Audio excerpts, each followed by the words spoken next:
Well, hello again. Welcome to Horror in Detail. Today we are going to share Wendigo and Skinwalker encounter stories.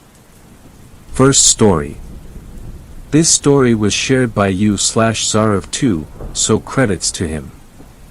There's something in my grandparents' forest. I don't even know if it's a Skinwalker, Wendigo, or any other one of those paranormal creatures.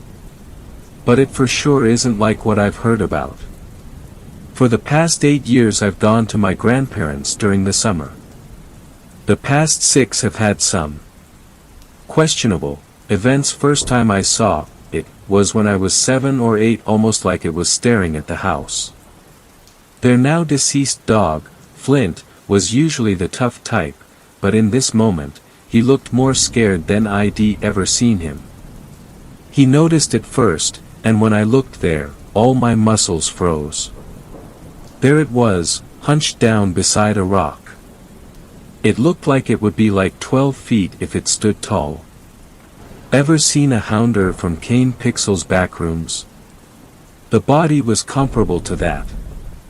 All of its limbs, however, were bent in odd directions, with the head ticking left and right 180 degrees.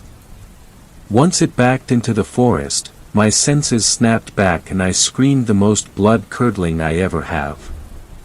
My brother ran outside, worryingly asking me what's wrong.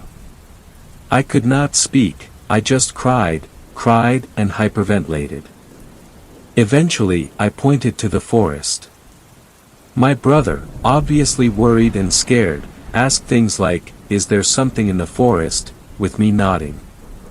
We eventually went back inside, and I immediately went to draw a depiction of what I saw.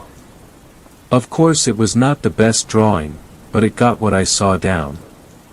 A disfigured body, oddly bending limbs, and the head twisted down to the neck. My brother seemed to kind of know what it was, or just a concept of it, and we showed it to Grandpa. Of course Grandma was worried too. It was just Grandpa, Grandma, my brother and I this summer, but she did not seem to know much about it. Grandpa though, seemed like he had encountered it multiple times. That night was the most secure night it has been since I have been there. When I tried to sleep, I heard it, a low, curdling screech. It seemed closer to my room, and when I bolted up, it ran away. That's all I remember from that summer.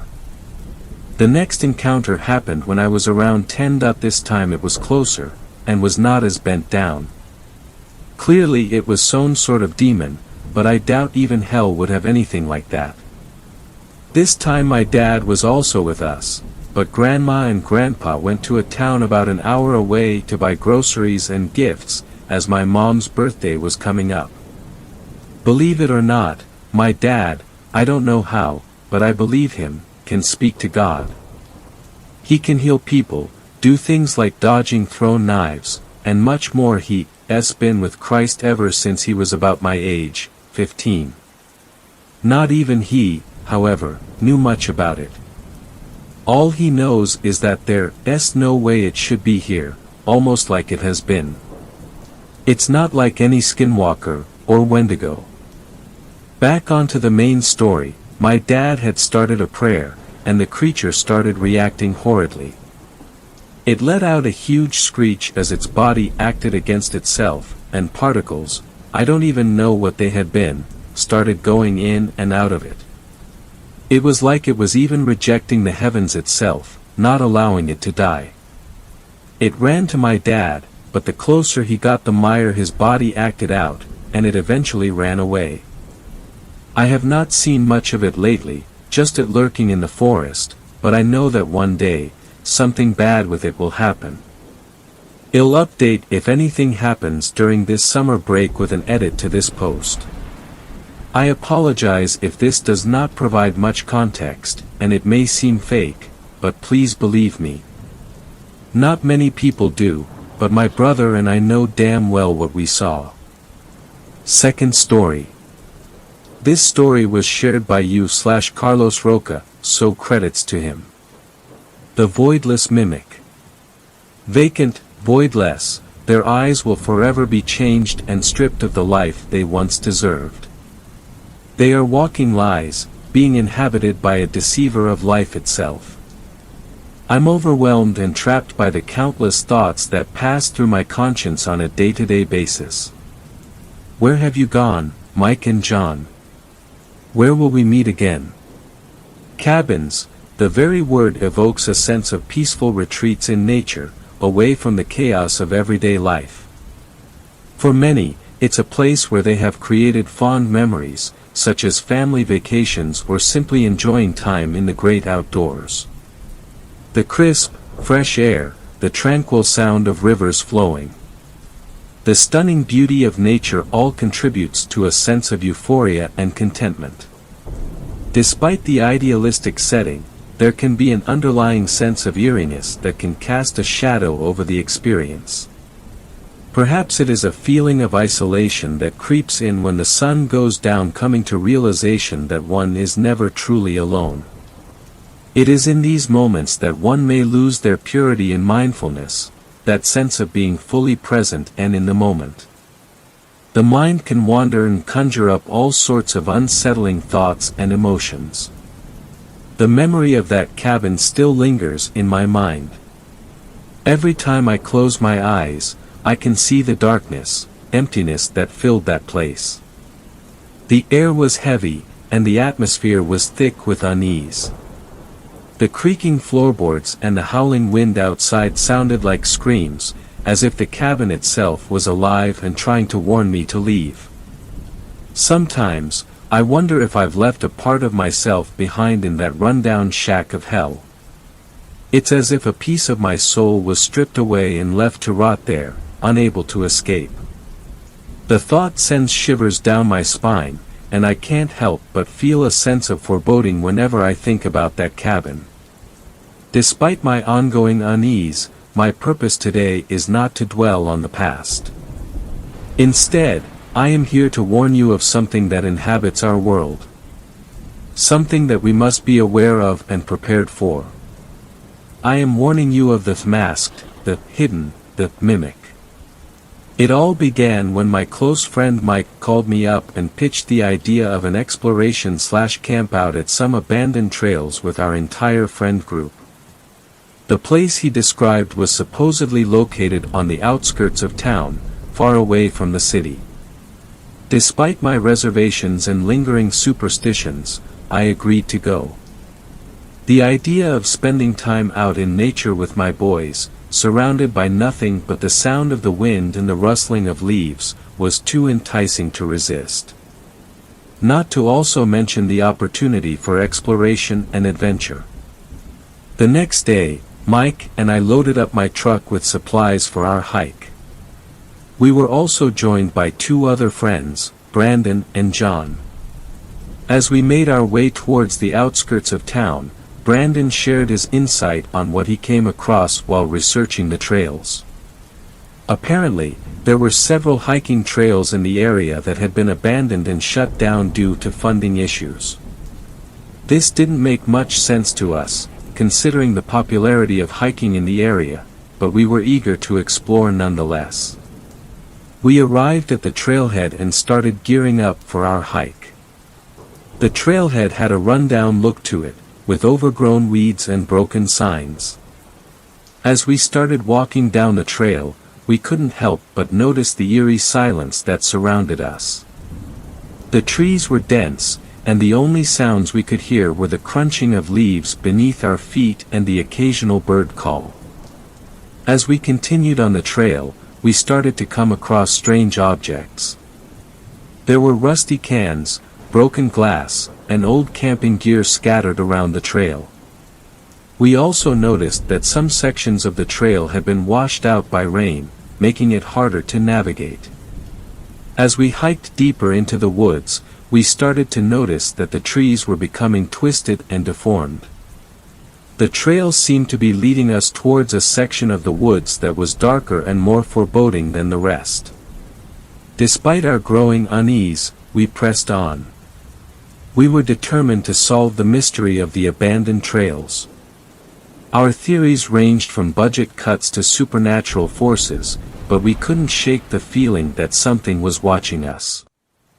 I heard that within 2 years of its opening, 15 people went missing, Mike said as we hiked deeper into the woods. Maybe there were a lot of black bears around, he continued, trying to rationalize the disappearances. Come on, man.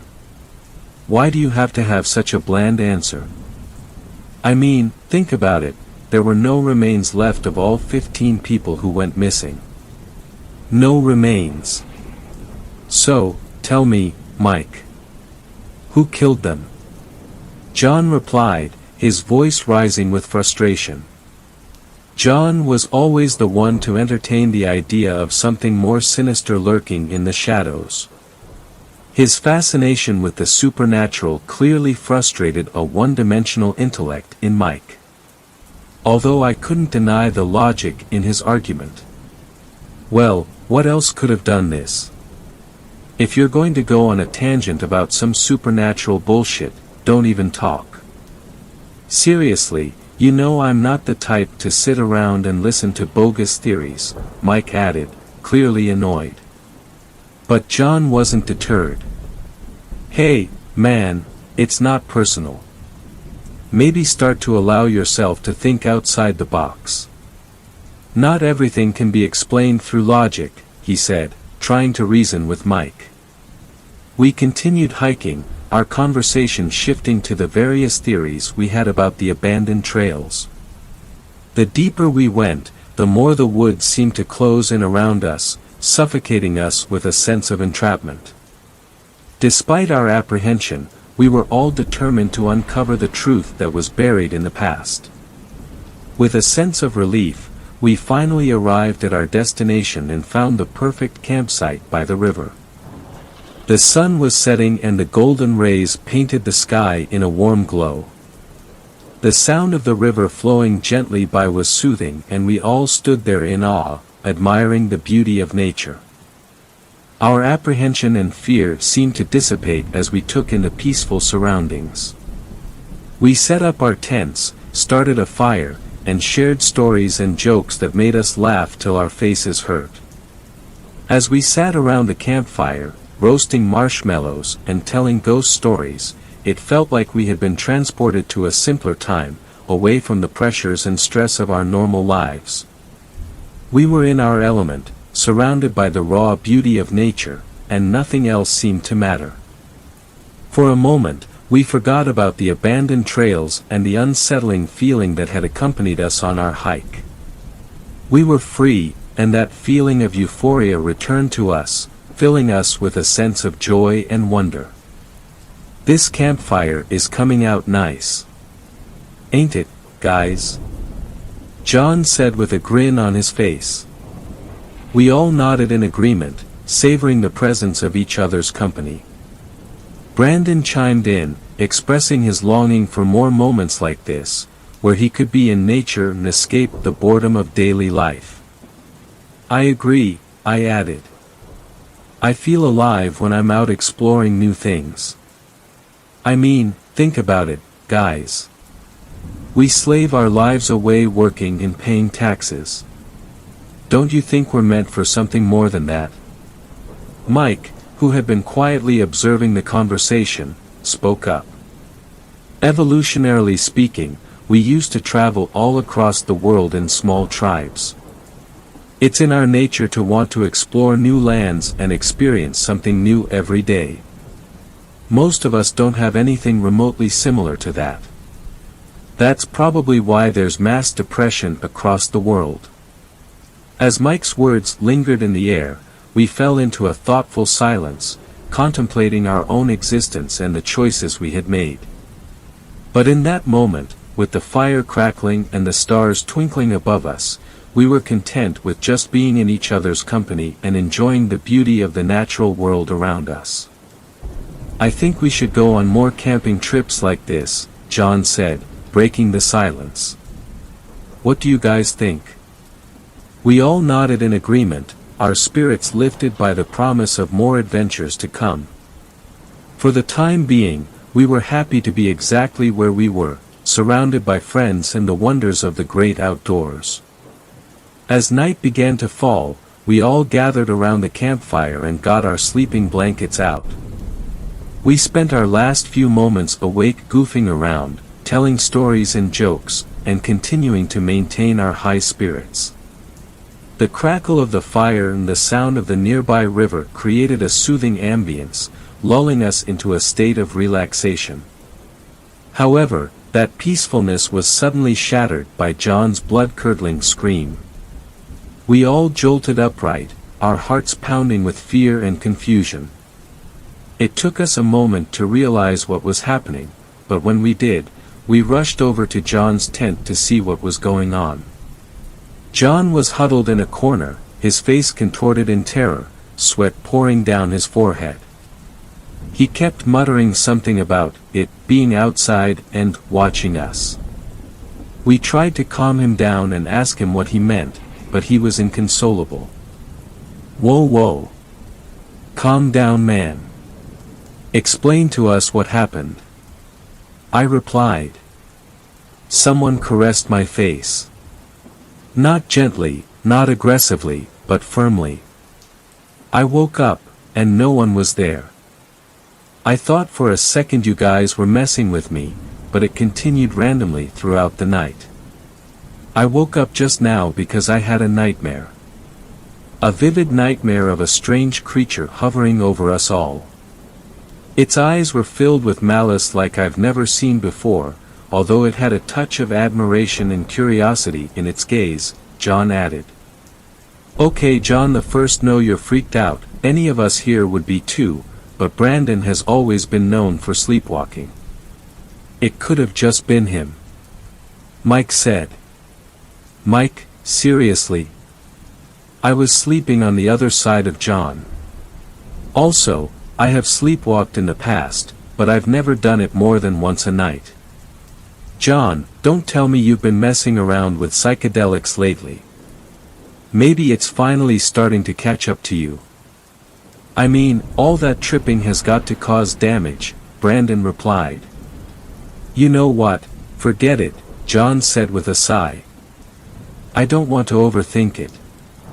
Maybe I'm just still mentally drained from my past psychedelic trips. I mean, I've experimented with all sorts of them in the past, maybe it's finally catching up to me. Brandon nodded in agreement, looking concerned. Yeah man, that stuff can really mess with your head. I've seen it happen firsthand with some other friends. Maybe it's time to take a break from all that tripping for a while. We can't have you running into the woods bare-ass naked because you heard a bird chirp. Brandon sarcastically remarked. We all laughed, feeling relieved that the tension had dissipated, and went back to bed. The next morning, we woke up feeling refreshed and ready to continue our hike. As we walked down the trail, we started goofing around and laughing again, feeling a sense of brotherhood. I couldn't believe that exploring an abandoned trail with a group of friends could relieve me of the stress and anxiety that had been weighing me down in my normal life. In spite of the fact that our initial plan was to sleep over one night and hike until noon, we ended up extending our stay for one more night due to our constant stops and goofing around. It was a perfect day, until John spotted something unusual. Hey guys, I see something over there, John said. Please hand me the binoculars in your bag, Mike, Brandon asked. Finally something creepy, I think all of us could have a good scare today. Things have been a bit too mellow, I added. Guys, there's a fucking cabin here. John exclaimed. Hell yeah. Finally some action. Let's go check it out, John suggested. Okay guys, it seems like it's on the other side of the river by the bank. From what I could tell, it's gotta be at least 2 miles out, Brandon informed the group. We made our way down to the river, but we were unlucky as we didn't have a boat to get across to the other side. However, we quickly devised a plan to create a makeshift walkway by grabbing a large tree trunk and throwing it down to bridge the gap. Fortunately, Our physical strength from lifting weights made it easier for us to be successful. We continued hiking for another 300 meters or so until we caught sight of the cabin. The cabin was neither large nor small, and it didn't look old. It was a 2-story, all-wooden structure with dark and moldy wood. Strangely enough, it had no windows. We stared at the cabin in awe, taking in the cold, decrepit view. What left us speechless was how the cabin even got there. The trails had been abandoned since the 70s, and it was puzzling to think how someone could have brought all the necessary supplies deep into the trail on the other side of the river. Try to imagine that scenario and visualize the puzzled state we were in. Nevertheless, our curiosity grew too strong, and we weren't going to stop at anything. We hit the jackpot. We're gonna make the news once we tell everyone what we found here. John exclaimed. Shut up, jackass. We're not even supposed to be here right now, so keep your mouth shut, Mike retorted. Yeah, Mike's right. Let's make a pact that we keep this to ourselves. This just doesn't add up. A trail gets abandoned for no apparent reason, and 15 people went missing without a clue. And now there's a cabin in the middle of nowhere, Brandon said, adding to the confusion. Guys, are we making a mistake? What if the owner comes back and shoots us, or worse, skins us? There's no way anyone living out here is mentally sane, I said, voicing my concerns. Look, Adrian, if you don't feel comfortable, please stay out as a lookout. I'm curious to see what's up with all this mess, Mike said, determined to explore further. As we walked towards the cabin, with every crunch my feet made against the leaves on the ground, I was filled with a void of thoughts. I was engulfed with the idea of whether I would be alive and breathing fresh air tomorrow morning, still conscious and aware of my own existence, or if this was the beginning of the end, my last few steps into my destined demise. As we walked up the steps towards the door, the moment of truth came. The smell inside the cabin was metallic, so much so that we all threw up. The repulsive smell was something alien in nature. The floor was scattered with many books and files, which we started picking up and reading. Many of the files contained information about cryptid creatures such as skinwalkers, wendigos, Bigfoot, and the Kraken, while a few contained information on lost civilizations. Despite my awe of these findings, one particular file stuck out to me, the Mimic. As I read this document, I felt a chill crawl down my spine. I distinctly remember a quote from the document, Level 4.7 Danger Warning. The origins of mimics are shrouded in mystery. While we don't know much about these elusive creatures, some speculate that they may be therianthropes or otherkin, terms used to describe beings that possess both human and animal characteristics.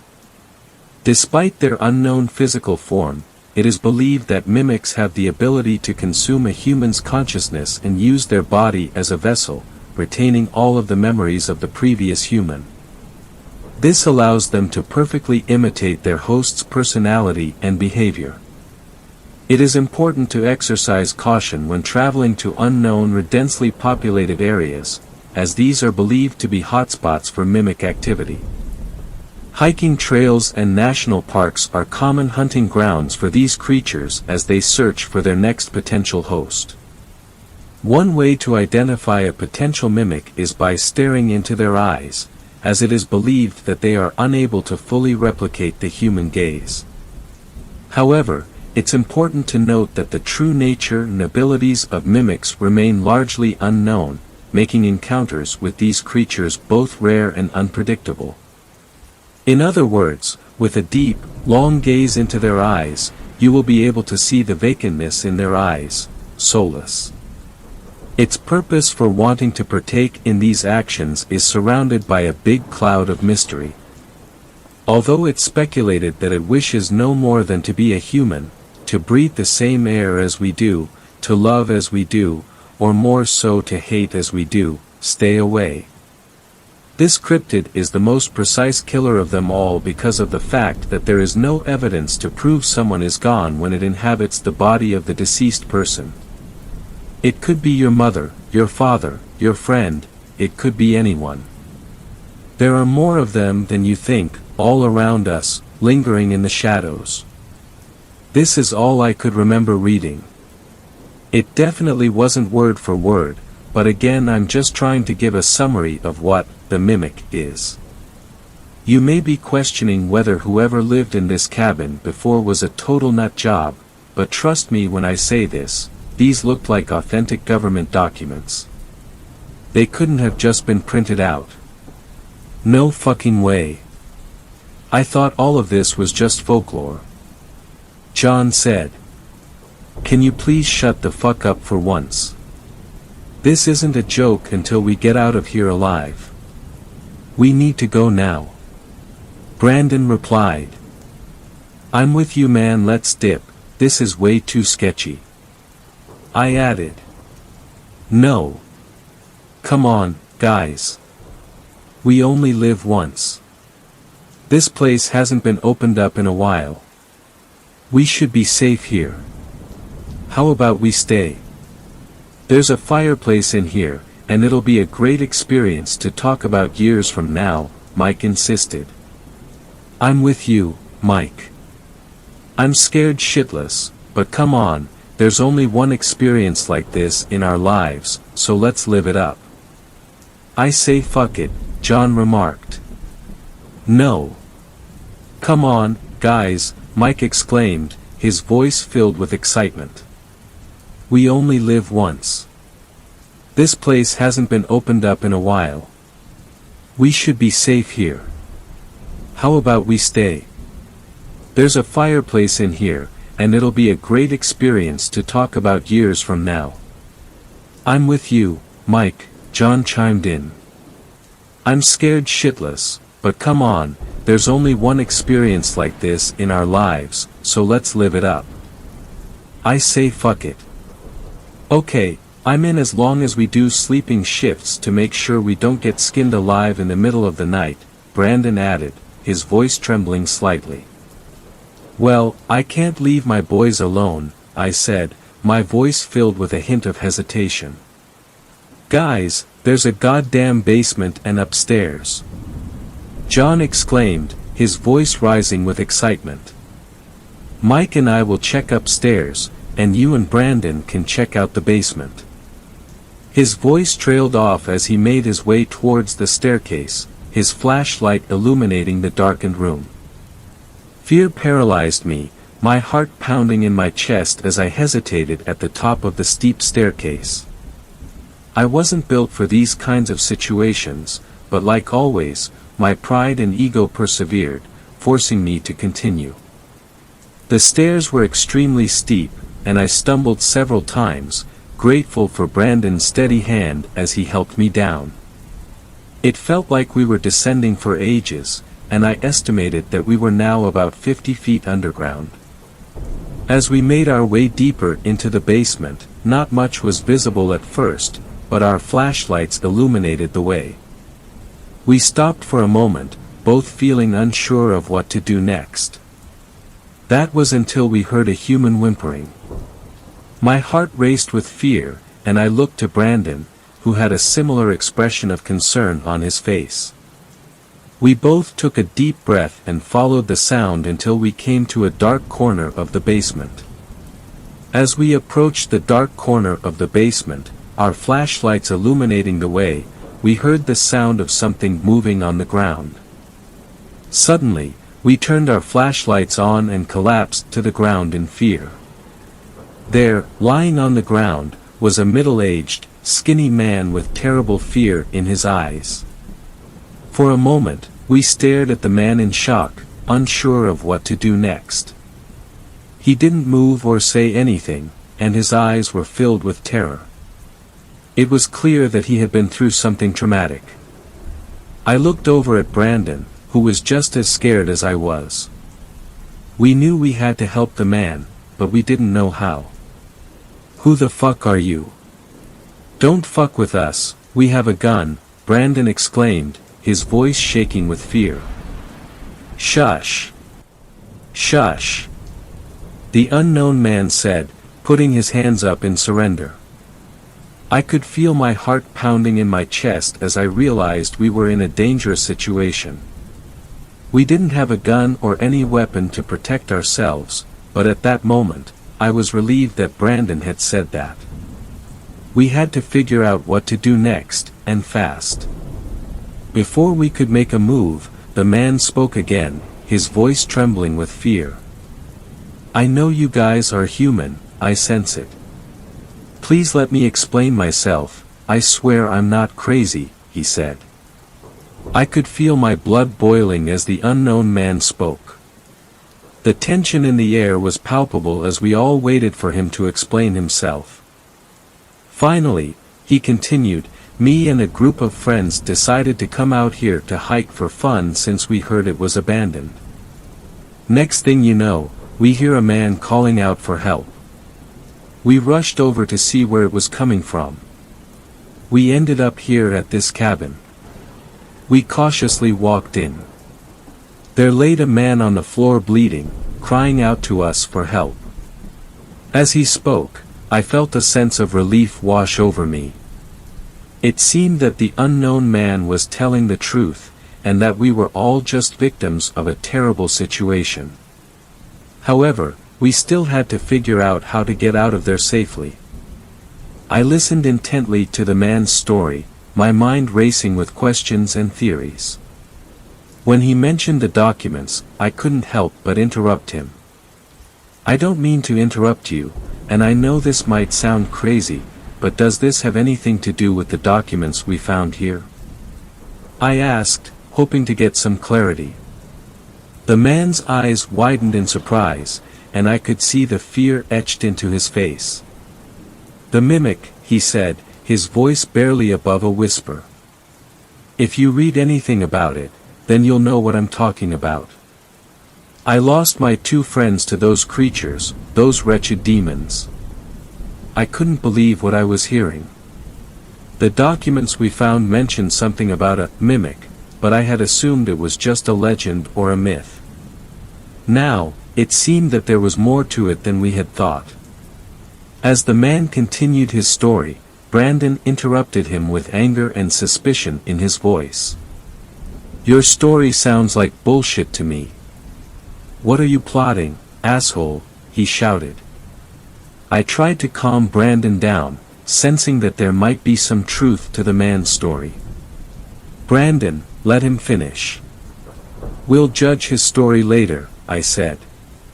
The man continued, his voice trembling with fear. "Look, I know you don't trust me, but please keep me hidden here and leave before they get y'all too.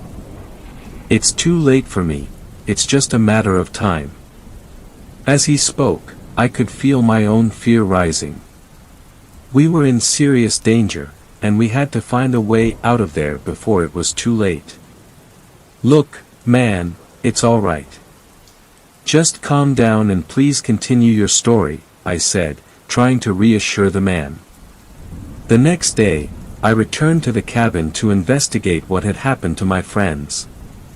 As I approached the cabin, I felt a sense of unease and apprehension, almost as if the very air around the cabin was charged with an otherworldly energy. When I entered the cabin, I was immediately struck by how eerily quiet it was. There were no signs of a struggle or any disturbance, but the silence was suffocating.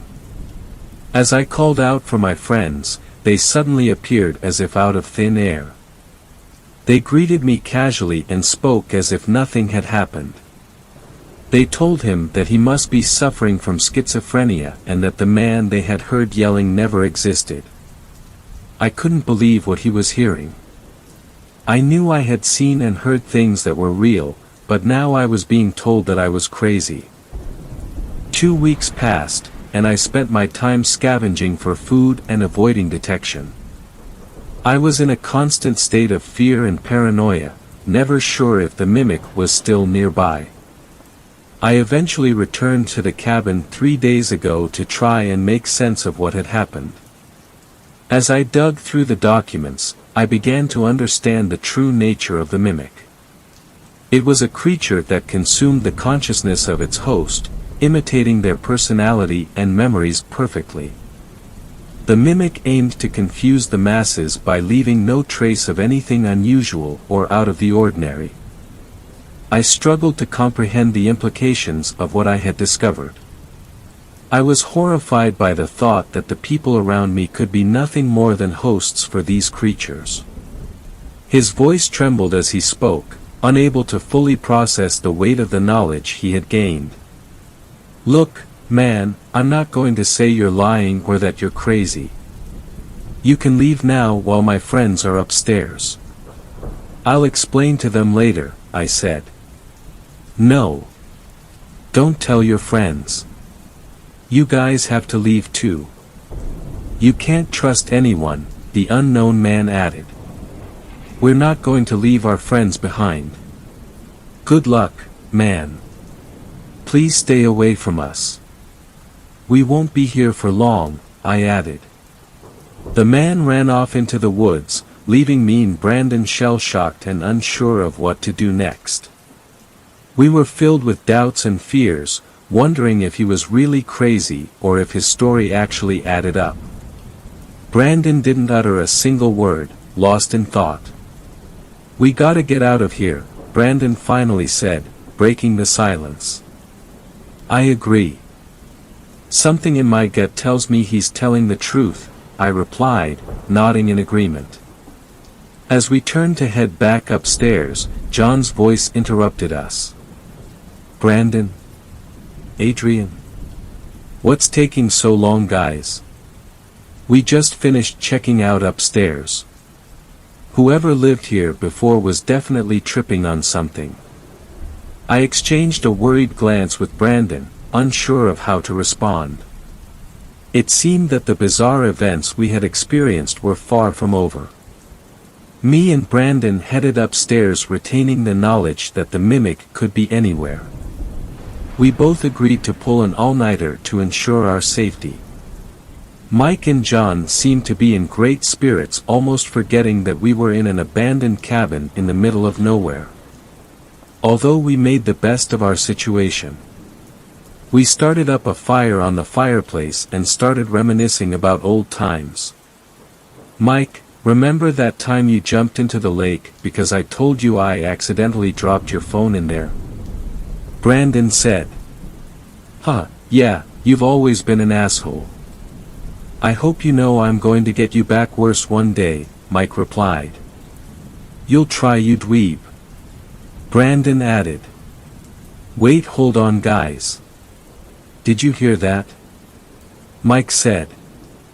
"No, what's up, man, Dot?" Brandon said. "Mike, is everything okay?" I asked. "No, guys, shut the fire off," Mike demanded. "Mike, start explaining what the hell is going on," John said. "There's someone outside of this cabin. I hear footsteps nearby," Mike said.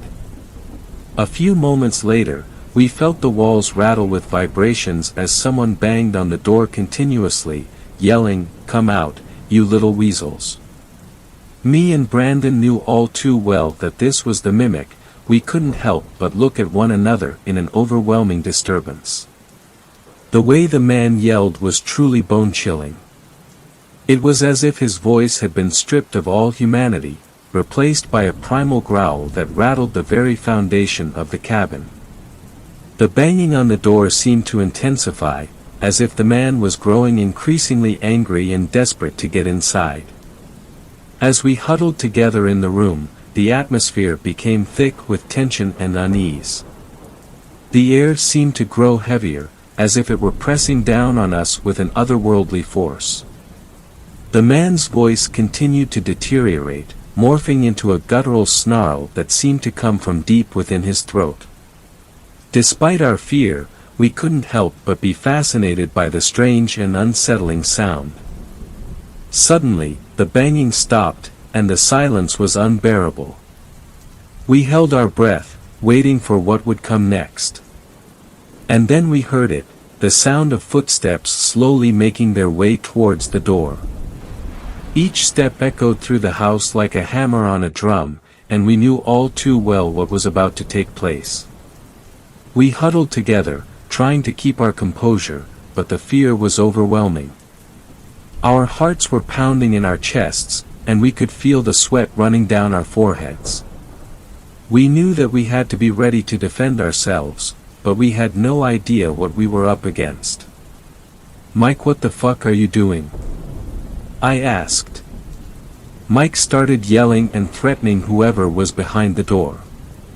He rushed to open it, and as he did, the man's yells turned into laughter. In fact, Mike and the other man started laughing hysterically. We were left in a state of confusion. Before we could even respond to Mike, he and the other man attacked us, beating us so badly that we were knocked unconscious. When I woke up, my head was pounding, and I struggled to focus my vision. Mike and the other man were standing over us, their eyes black as night, devoid of any emotion or humanity. Their presence was suffocating, as if the very air around them was being drained of life. Suddenly, I felt a deep sense of grief and loss wash over me. It was as if I had just realized that my childhood best friend, Mike, had been dead for a long time, his soul replaced by some malevolent force. The other man was no longer a stranger, but a vessel for the same entity that had claimed Mike's life. The weight of the situation was overwhelming, and tears streamed down my face as I tried to process what had happened. I knew that it was only a matter of time before I, too, would be taken over by the creature they called the Mimic. "You finally woke up, huh?" Mike/Mimic said. "What are you waiting for? Why not just be done with it, whatever you are?" I replied. At this point, Brandon and John started waking up as well.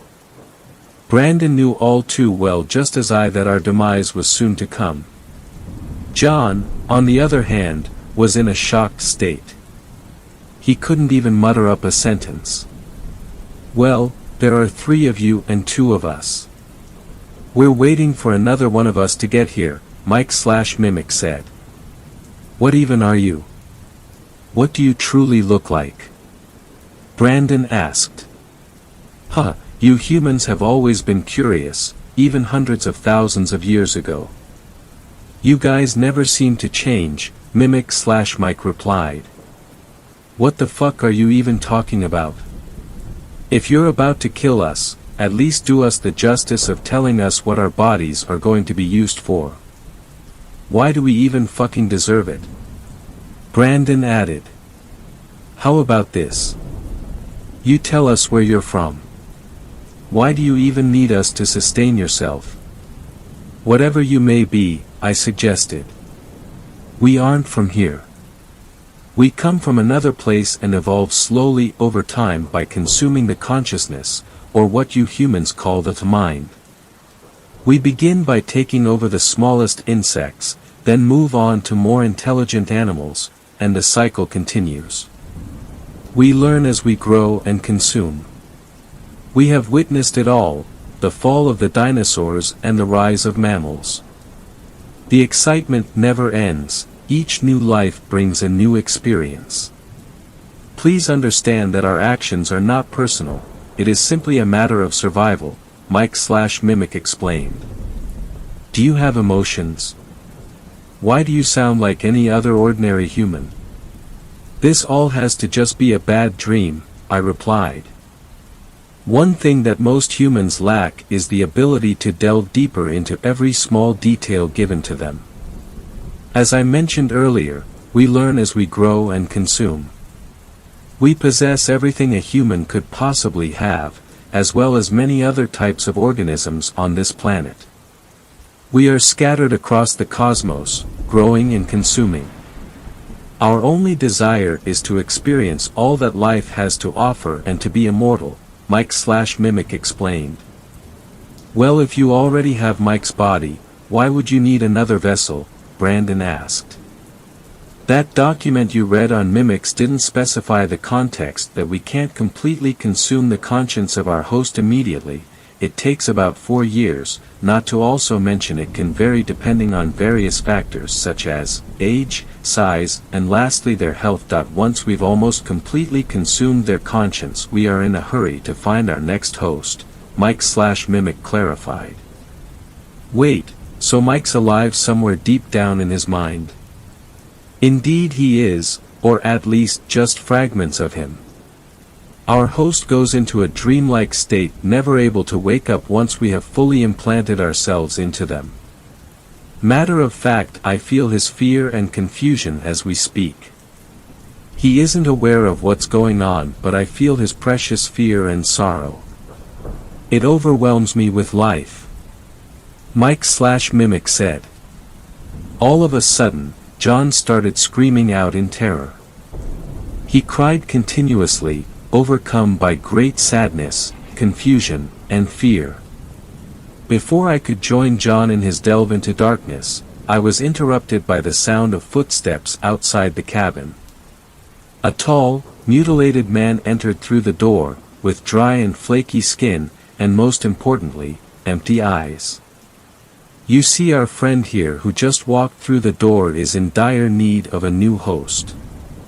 So, tell me, which one of you is it going to be? Mike/Mimic said. One last question before it's our time to go. What does life mean to you? I inquisitively asked. Life is a rare and precious phenomenon, surpassing anything else in existence. It is driven by an unyielding will to survive, and fueled by the profound depth and richness of human emotions and experiences. Mimic/Mike replied. The 3 mimics then approached us with hungry, curious eyes. They all placed their hands on our heads, caressing us as if we were precious children, almost as if these creatures admired our entire existence as a whole. Suddenly, the human host's skin started to flare up in a plethora of bright colors. As the mimic released its hold on the human bodies, they all dropped to the ground. And then I saw it, the mimic's true form. Its body didn't resemble any earthly animal, as if the most twisted, eerie minds couldn't even conceive such a creature. The mimic had thin, almost otherworldly limbs that seemed to be able to grab onto anything in their path. Their structure was unlike that of an octopus. They were arranged in an irregular and unorthodox fashion. The mimic's face was even more unnerving, with a disconcerting displaced structure that defied all logic. Imagine long, spindly limbs jutting out in all directions, and a face that was terrifying yet inexplicably puzzling. And the colors and textures of the creature were equally baffling, bright primary dark shades surrounding its disfigured face. In short, the mimic's true form was something out of a nightmare, a freakish, otherworldly entity that defied explanation. Despite its grotesque appearance, there was an unexplainable beauty to the being that filled me with both admiration and terror. But before I could even begin to comprehend the mimic's true form, hundreds of its thin, skirmish limbs gripped my body, constricting me with an otherworldly strength. As the mimic tightened its grip, I felt my consciousness begin to slip away. In that moment, I was overcome by a deluge of emotions that weren't my own. It was as if I was experiencing the memories and sensations of every creature the mimics had ever assimilated, from the tiniest insects to the mightiest sea beasts, and ultimately to the most complex and enigmatic species of them all, humans. In those moments, it was all too apparent to me that I was going to delve into that dreamlike sleeping state that the mimic had explained to me before. With my few conscious thoughts, I thought to myself, was this the only outcome? In a way, I assumed it was better than me dying a painful death. Although realistically, my body was being used and mimicked to the touch, my phrases, my mannerisms, my emotions. This was an assault on humanity, I thought. This was far worse than simply just becoming non-existent and out of the picture we call life. Complete darkness engulfed me, and I slowly felt myself getting tired. Then, without warning, gunshots were fired, and I awoke to the mimic's corpses on the ground and an all too familiar face. It was the man Brandon and I had encountered in the basement, the one we let flee away because we thought he was crazy. Before I could cry out in appreciation, the unknown yelled to me, "There's only 2 corpses on the ground. He got John's body, it's too late. We gotta make a run for it. Let's go." Brandon and I, without second guessing, ran out of the cabin and followed the man who saved us. He explained to us that he had been monitoring us for days to ensure we didn't meet the same fate as he and his friends had prior. Luckily, his compassion for his fellow humans saved us in the end. We ran and ran and ran for hours on end, our fear fueling our desperate attempts to escape. Eventually, a small town emerged on the horizon, and we found refuge in an abandoned house. My friend Brandon and I grieved for our fallen companion John, our tears flowing freely in deep sorrow for the remainder of the day. It has now been 3 weeks since that fateful incident, and we have been accused of murder by those who believe that John is still alive, or at least his impostor is. This turn of events has forced us to live in constant fear, always on the run from both mimics and humans alike. Despite this, I hold on to the peace in my heart, knowing that I have not lost my soul to those walking deceivers. To the parents of Mike and John, if you are reading this, remember that your sons are gone. Mike has been missing for far longer than you know, and the John you see before you is not your son. Who knows what that creature may do in the night when no one is around to see. Its stares are filled with deep selfishness and hunger, an envy you couldn't even begin to comprehend. To my brothers, wherever you are, know that I love you always. Brandon and I have taken it upon ourselves to hunt down these parasites and protect humanity from their malevolent schemes in the shadows. This was not the life I had envisioned for myself, but it is the life I have been given, and I will not rest until my long-lost friends have been given the justice they deserve. I leave you with this final thought: within the shadows lie secrets far more terrible than you can begin to fathom. Hold the ones you love dear close, no one is safe from the mimic. Third story. This story was shared by you/ColdblazeK, so credits to him. I search for things people are too scared to believe in. To give you a quick summary of what it is that I do is kind of complicated. I'm the person that goes searching for things that most are too scared to believe in, whether they are willing to admit or not. I've searched for Wendigos, Aswangs, Kikimora, and other things that I'm not sure of. I keep a whole journal filled with everything I have encountered. But nothing compares to the being that I recently encountered. The thing that made me take a step away for a bit. It started with a rumor I heard in a bar in the middle of nowhere nonetheless. I had stopped in right after a case of mine that just ended. One involving a supposed Jersey Devil sighting, but that's for another time. The reason why I stopped, you may ask, though, is because the sign for the bar a few miles back kept blinking repeatedly, as if something was telling me to stop. The inside was a quaint place, almost like your typical old-fashioned movie bar. Hustling and bustling happening all around. One thing did stick out though. A light dimming frequently around a couple patrons. I made my way over and stopped nearby to hear what they were talking about. I only got a couple words before I spoke to the man talking later that night. Shadowy figure. Once things died down a bit, I decided to approach the man myself. Hey man, I couldn't help but overhear you saying something about a shadowy figure. The man looked at me for a long time without saying a thing. To cut the silence, I spoke up once again.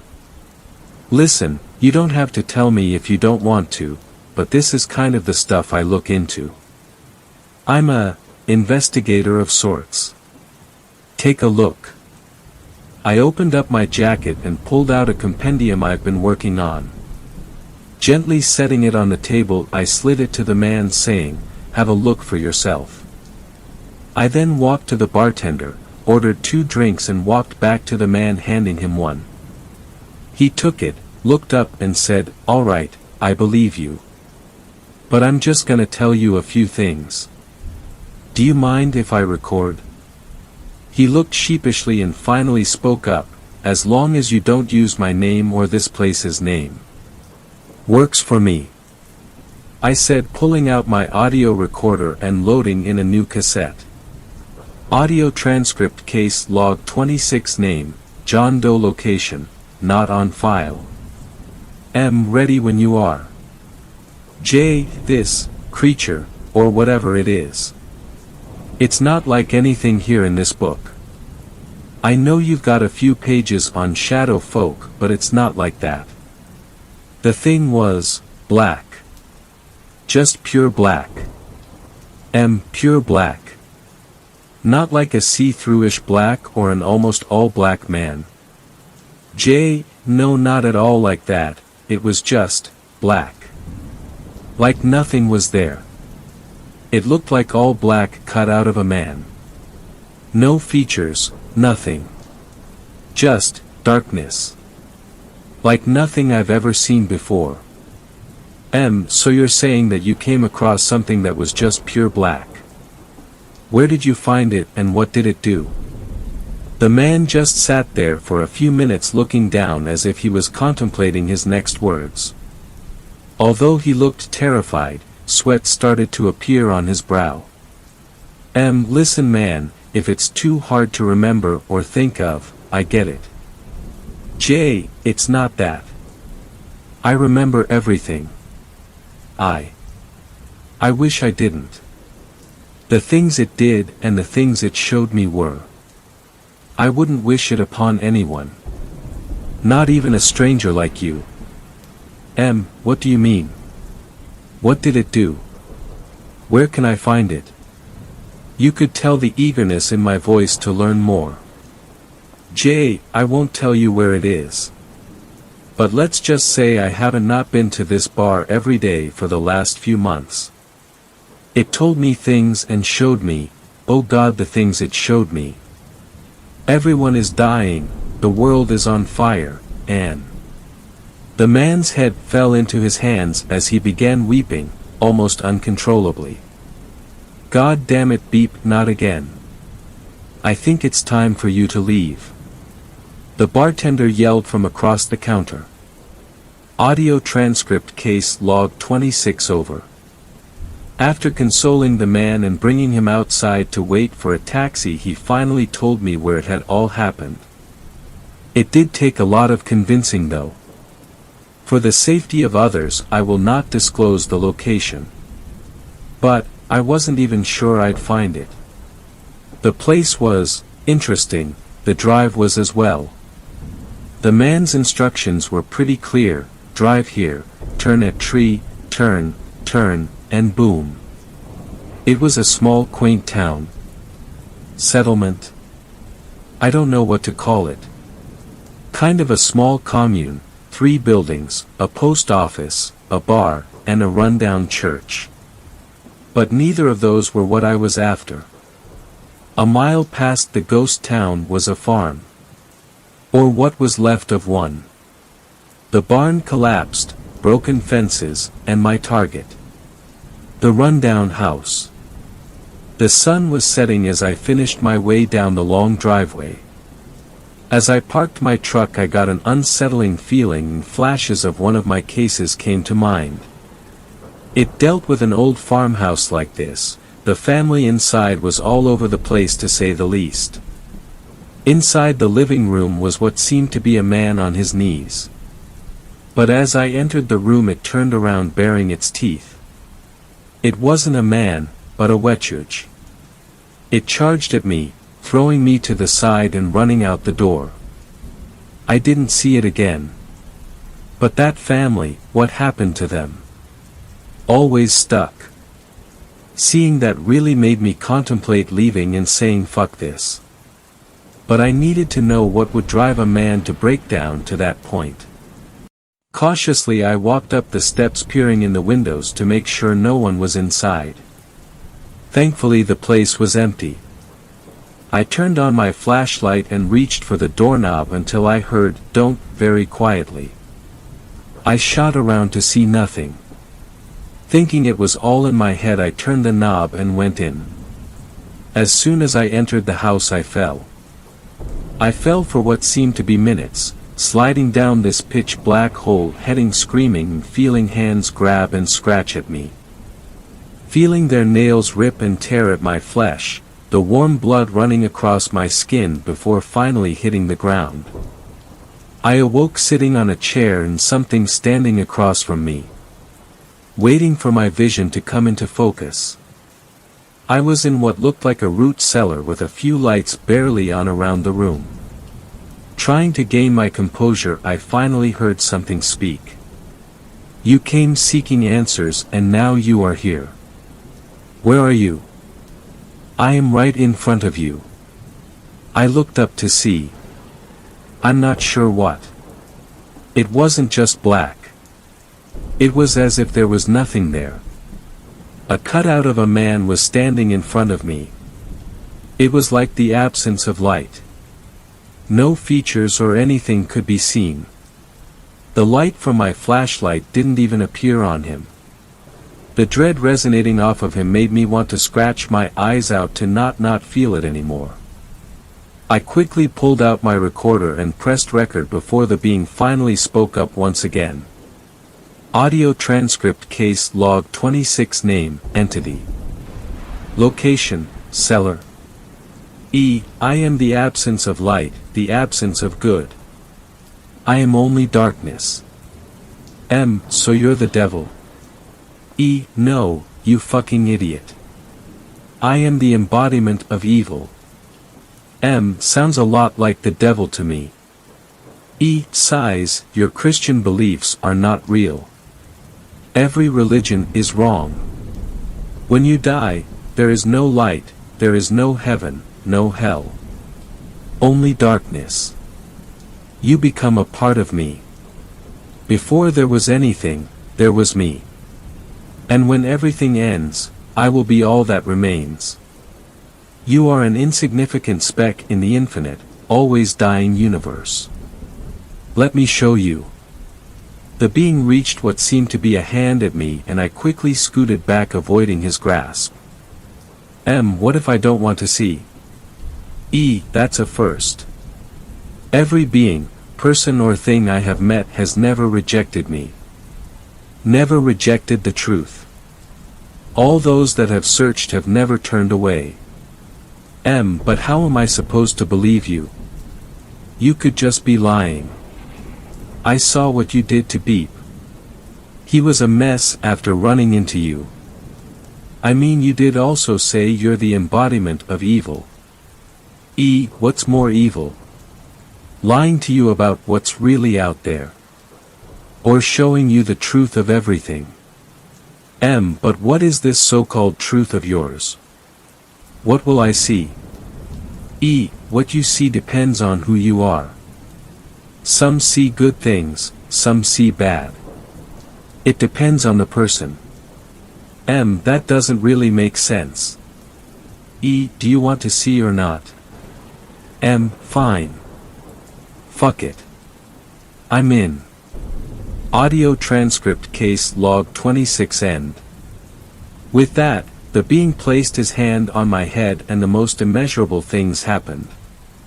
It was as though I was seeing the past, present and future all at once. The creation of everything, every universe, person and plant. Then the destruction of it all. I felt 1,000 deaths and heard thousands of pleas. But I somehow focused on one thing. One of my first encounters with something. one of the dominoes that made the rest fall. It was Saturday, June 22, 1996. I was barely a boy, only 6 years old. My father just came home from work as my mom was finishing up supper. As we were eating, a loud screech came from outside, shattering the windows of our house. My father quickly got up and grabbed a knife before a beautiful woman with black hair stopped him. She wore a tattered dress, looked malnourished, and was covered in cuts. My father stood still, almost in a trance, and was unable to move. The woman inched closer, grabbing his head and turning it to the side. My mother wailing and telling me to look away before the woman spoke. "I'm sorry you have to see this." With that, the woman got close to his ear, screaming in it as blood came out of his eyes and ears. Not only were my mom's ears bleeding too, but so were my own. I passed out soon after and woke up in the hospital, just to be told I was an orphan. More flashes came and went. I soon was in the deepest parts of what could have only been hell. Feeling whips hit my back and creatures digging their nails deep into my calves and pulling down. Only for it to reset and happen again and again. Then being nailed to a wall and all my nails pulled off. These were some sadistic fuckers, though, as the last nail got ripped off. Only for them to all grow back again. I awoke in my bed gasping for air as I shot up. "Are you okay? What happened?" I heard my wife say while hugging me. "Just another nightmare. I think my medication is messing with me," I replied, getting up. "I'm gonna go make some coffee and get a little work done. Go back to bed," I said before kissing her head and heading to the kitchen. It was 7 in the morning and the sun was just beginning to rise. I started a pot of coffee and grabbed my laptop to do my annual reports that were due next week. I was finally happy and living the life I wanted. It took years of therapy after my parents' death in that accident, but it was worth it. I finally had the woman of my dreams and 2 beautiful kids. Life was good. I awoke all of them to chocolate chip pancakes before going out and getting some groceries. While at the grocery store, I felt something watching me, but any time I looked around, nothing was there. Until finally, in the corner of my eye, I saw the silhouette of a person. Almost like the cutout of a person. My head started ringing and my vision was getting blurry before the next thing I know I'm waking up gasping for air again. This time not waking my wife. The worst thing was, I felt my body take control and grab a pillow. I could do anything but scream in my mind as the pillow was placed over her head and I watched her fight until she became limp. It happened over and over until I finally realized what's happening. I was punishing myself. I lost her long ago, but she's not dead. She just didn't want to be a part of what I was doing. Something was pulling my strings. Flashes of lights and hand gripping my head tighter before waking up in a forest. Slowly getting up, I notice that I'm clad in armor. Hearing screams, I look up and watch as a vicious beast tears apart people wearing both the same and different colors than me. A werewolf, but that's not possible. They've been extinct since the Dark Ages. Then I remember where I'm at and what I'm wearing. Fuck. I say as I look up and meet a hand of bloody claws right in my face.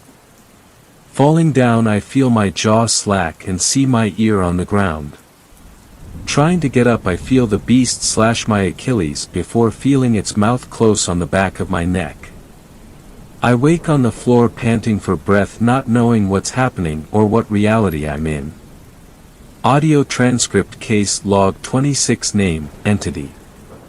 Location, cellar. E. Have you had enough? Are you now willing to accept that what you do is for nothing? M. Why is it for nothing though? E. Because in all realities and timelines, you die a horrible death. You will never live a happy life. Only a life covered in darkness. Meeting me solidifies that. M. Katya. E. What did you say? M. If you were a being that was here at the beginning and end, then how would you know we would meet? E. We will always meet. I have been guiding your hand this whole way. I have put all the pieces in motion. I am the one you meet before or after death. What don't you understand? M. How you supposedly know everything, when you don't. E. Well then I will have to show you everything once more. For the first time I could see facial features in the entity. Sunken in eyes and a mouth full of sharp white teeth as it bore its hand towards me. It seemed ecstatic in the thought of torturing me more. But what it saw as torture, I saw as learning it. Everything has a weakness. I just need to find it. M. Try your best. Audio transcript case log 26 end. Thanks a lot for watching the video till the end. Subscribe to our channel Horror in Detail. Drop your opinions/suggestions in the comments section, and like the video as it helps with the YouTube algorithm.